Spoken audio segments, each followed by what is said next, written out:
Güzel bir günden herkese merhaba. Ben Betül. Bugün kamerada yokum.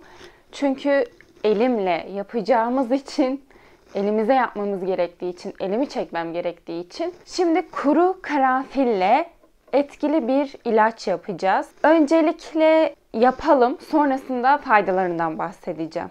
Şimdi elimizin şu kısmına, biri buraya ve biri de yanına bu şekilde ve tomurcuklu olmasına dikkat edin. Tomurcukları olsun.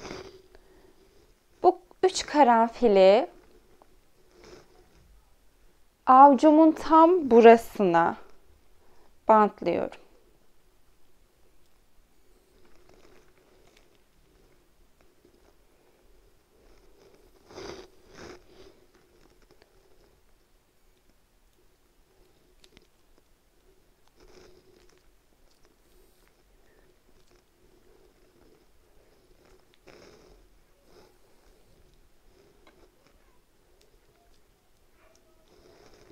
İsterseniz üstüne bir tane daha yapıştırabilirsiniz. Bu karanfilleri avucumun tam bu kısmına yapıştırdım.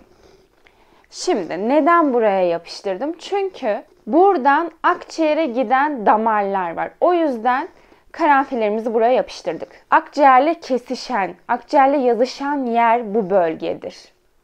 Bunu neden yapacağız? Hemen size anlatıyorum. Birinci olarak antiviral özelliğe sahiptir. Gripin önüne geçer ve tüberküloz basilinin çoğalmasını engeller. İkinci özelliği ise antitüsüf veya öksürük bastırıcı özelliğine sahiptir.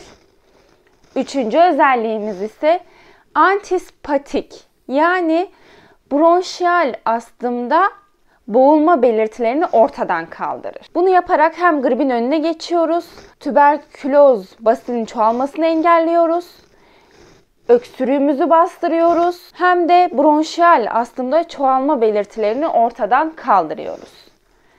Peki bunu yaptık. Kaç saat tutmamız gerekiyor? 4 ila 6 saat veya bir gece boyunca bu şekilde yatıyoruz. Gerekiyorsa tekrar ediyoruz bunu.